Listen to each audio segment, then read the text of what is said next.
Hallo Mädels und Jungs, hier sind die alten Ersatzteile.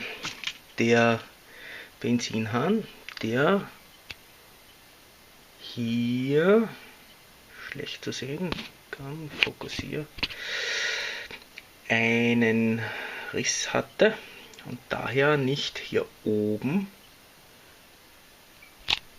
hier den Benzin angesaugt hat, sondern schon hier unten. Hier ist ein kleiner Riss auf der Oberseite und somit hat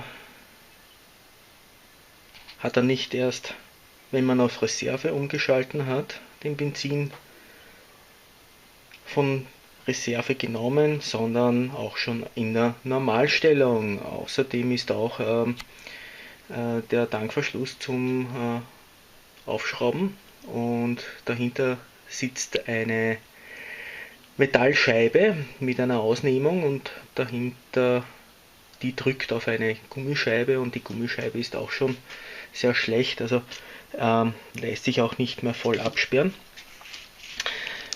Das ist das alte Lenkradschloss, Originalbruch.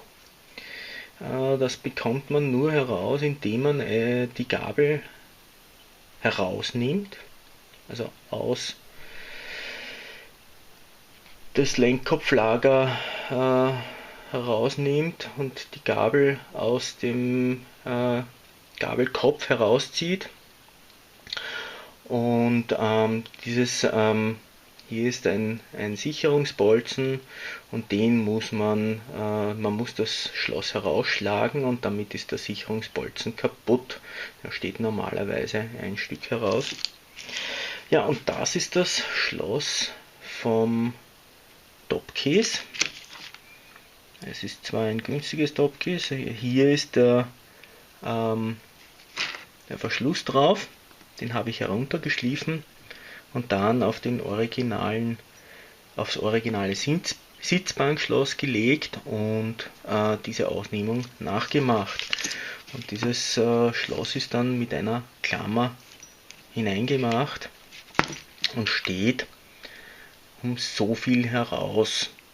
Das Problem bei dem Ganzen ist, das neue Schloss ist ganz flach und ich musste mir einen Kunststoffring machen. Es ist zwar ein Kunststoffring dabei, der gehört aber innen aufgelegt bei der Mutter.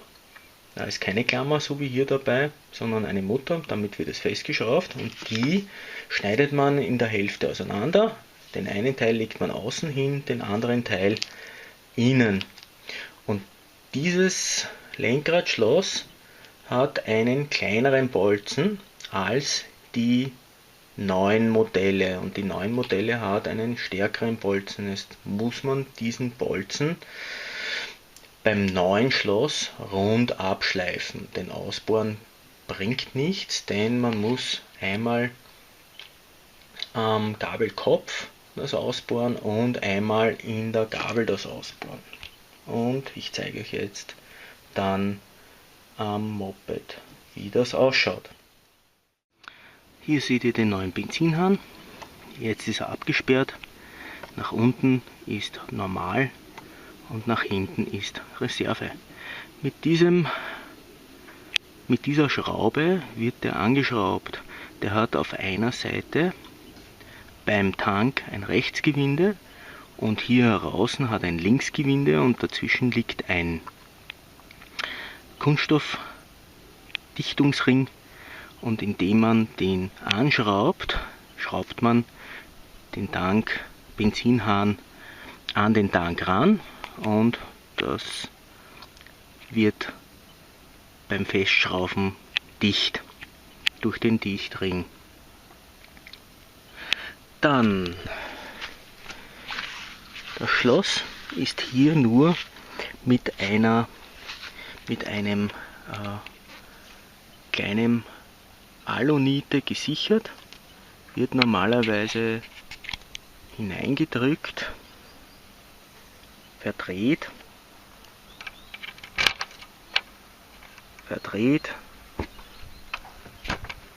und wieder heraus und dann schließt der Bolzen hier. hinein. Und diese Ausnehmung ist bei den Originalschlössern viel kleiner als die Ausnehmung für die Nachbauschlösser.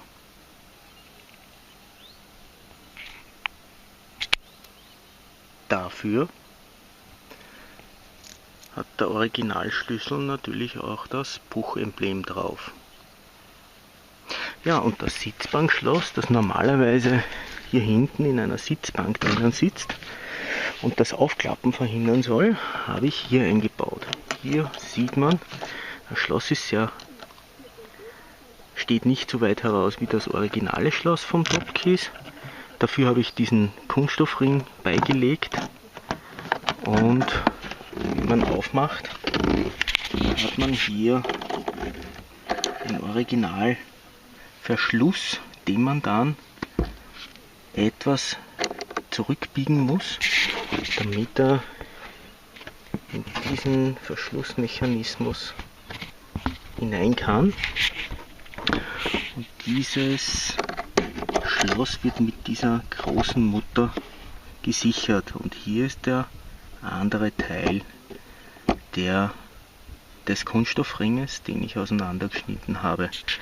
Das funktioniert dann sehr gut. Man macht zu.